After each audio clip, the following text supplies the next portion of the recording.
இன்றைக்கி நம்ம ஊட்டியிலேருந்து மேட்டுப்பாளையம் போகிறது புதுசாக ஒரு ரூட்டில் போக போகிறோம்.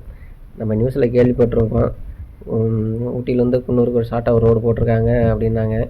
இன்றைக்கி அந்த ரோட்டில் தான் நம்ம போகிறோம். ஏன்னா ஃபஸ்ட் டைம் அந்த ரோட்டில் இப்போ தான் வர்றேன். இந்த ரோடு ஊட்டியிலேருந்து வந்தால் அந்த ரோடு எங்கே பிரியுதுன்னா லவ்டேலுக்கு அடுத்து வந்து காந்திப்பேட்டைங்கிற ஊர் வரும். அந்த காந்திப்பேட்டேருந்து ஒரு கிலோமீட்டர் பார்த்தா லெஃப்ட்டில் கட் ஆகுங்க. குன்னூர்னே போர்டு இருக்கும். நம்ம அதை பார்த்து கீழே இறங்கிக்கலாம். ஏன்னா ஃபுல்லாக நல்லா இறக்கம் தான். அதாவது ஊட்டியிலேருந்து குன்னூர் வர வரைக்கும் நல்லா இறக்கம் தான். நம்ம மேடுங்கிறதே கிடையாது. இனிமேல் ரோடு நீட்டாக தான் போட்டுறாங்க. எல்லா வேலையும் முடிஞ்சதுன்னு நினைக்கிறேன். ஏன்னா இப்போ தான் நான் ஃபஸ்ட் டைம் அந்த ரோட்டில் போகிறேன். சூப்பராக இருக்குது. இது எங்கேன்னா கொல்லிமலை அப்படிங்கிற ஊர் வழியெல்லாம் போகுது. சீசன் டைமில் கண்டிப்பாக அந்த ரோடு யூஸ் ஆகுதுங்க. ஏன்னா சீசன் டைமில் வந்து நம்ம குன்னூர் வழியாக விட மாட்டாங்க. நம்ம அந்த ரோடு வழியாக போகலான்னு நினைக்கிறேன். ஏன்னா உண்மையிலே வேறு 2 பக்கம் விவசாயங்க. சூப்பராக இருக்குது இந்த ரோடு. ஃபுல் அண்ட் ஃபுல் இறக்கம் தான், மேடுங்கிறதே கிடையாது. நம்ம அங்கே மேட்டுப்பாளையத்துலேருந்து வந்தால் மட்டும்தான் கொஞ்சம் மேடு.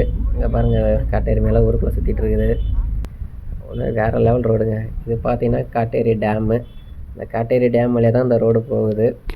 இந்த ரோடு எல்லா வேலையுமே முடிஞ்சுது. உண்மையிலே சூப்பராக இருக்குது. இன்னும் யாருக்கும் இந்த ரோடு அதிகமாக தெரியல. அதனால ரோடு ரொம்ப ஃப்ரீயாக இருக்குங்க. தெரிஞ்சதுன்னா கண்டிப்பாக இந்த ரோடும் டிராஃபிக் ஆகிறதுக்கு வாய்ப்பு இருக்குது. தூரத்தை தெரியுது பார்த்தீங்கன்னா, அதான் அந்த காட்டேரி டேம்லேருந்து வர்ற தண்ணி செம்ம ஹைட்லேருந்து ஊற்றுங்க. பார்க்கறக்கே சூப்பராக இருக்குது. நம்ம ஒரு வழியாக அந்த காட்டேரி ரோடு வந்து ஜாயின் பண்ண போகிறோம். இது எந்த ஏரியான்னு பார்த்தா கெந்தலா அப்படிங்கிற ஒரு ஏரியா. நம்ம லெஃப்ட்டு போனோன்னா காட்டேரி ஜங்ஷன், அதாவது குன்னூருக்கு முன்னாடி வருது பார்த்திங்களா, அந்த ரோடு.